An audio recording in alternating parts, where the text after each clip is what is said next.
Prey is the newest film in the ailing Predator franchise. You might have thought it was dead, that Shane Black killed it with that embarrassing mess called The Predator back in 2018, but deep in your heart you knew it wasn't so. You knew studios would continue milking anything with a tit as long as it still has some brand recognition.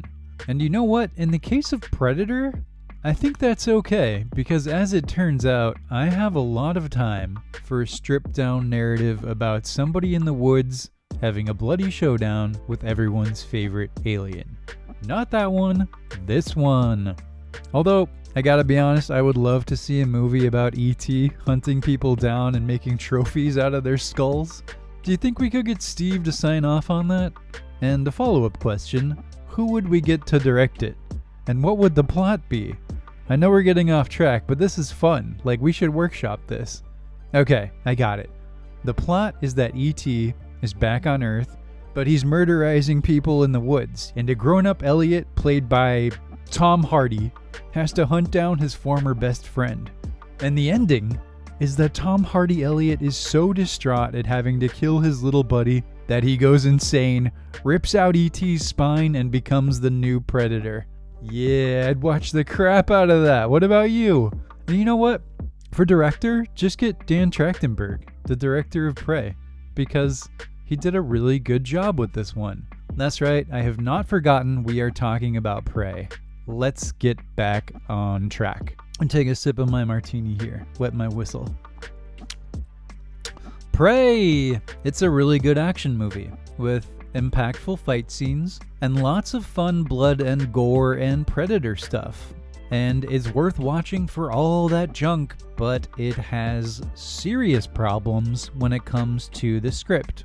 I was so annoyed by certain elements of this movie, in fact, that I was almost certain I wasn't going to recommend it during the first half. So what am I talking about when I say script in this context? I don't mean story structure or plot. Those things are fine. If you don't know about the plot of this movie, it's about a Native American girl in the 1700s that has to take down the predator in the woods. Obviously, there are some other elements that surround that, but that's essentially the long and short of it. And I like that they really stripped things down for this one. Predator movies tend to excel in simplicity. No, what I mean by script here is the way that the movie handles characterization. Our main protagonist named, Naru, does not have a personality. The script tries to give her one, but the only way it knows how is through cheap, obvious dialogue about her being unable to hunt because she's a woman and not a man, and the boys pick on her, but oh, she'll show them. And it keeps doing this over and over and over as they push her to the ground, tell her she's worthless, and she musters that fire. She's like, no, I will prove to you. It's a transparently manipulative tactic used by hack screenwriters to drum up sympathy for a character by way of engaging the audience through outrage.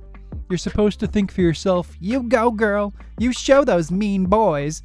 But it is utterly transparent. But Naru has very few personality traits endemic to herself, other than bland attributions like stoicism and courage, and they only exist in opposition to overplayed gender norms. I don't know if the idea here is for her to be a blank slate for young women to project themselves onto, like a more badass version of Bella from Twilight, but to me it's a lazy and manipulative substitute for substantive character writing, and it just drags down an otherwise good movie. Because this movie is good in pretty much every other area. Let's talk about how it functions outside the action first. The cinematography is clean, the sound design is great, the editing is solid, and I was just generally impressed with the direction overall. This isn't too surprising, as I really enjoyed and recommend Dan Trachtenberg's previous film, 10 Cloverfield Lane.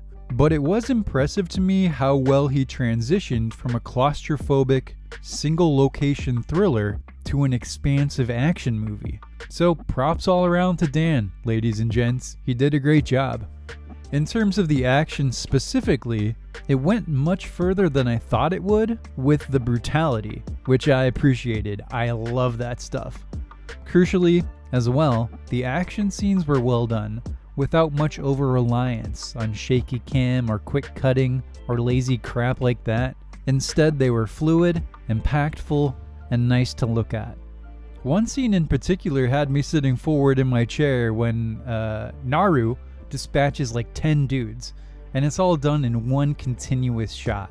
I'm sure there were some hidden edits in there, but whatever. It looked great. So great, in fact, that I was disappointed when the movie never did it again. But I digress. I think you get the idea. That is Prey. It's a totally solid, nice-looking, well-directed action movie outside of the characterization.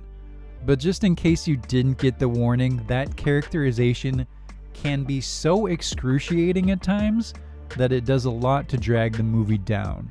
If Prey had a well-written central character, like Noomi Rapace in Prometheus, for instance, it would have been such a sweet movie. But just grit your teeth and bear it. Get to the second half and you will be rewarded. Thanks for watching. I appreciate you. And somebody tweet at Steve. We need that E.T. Predator film.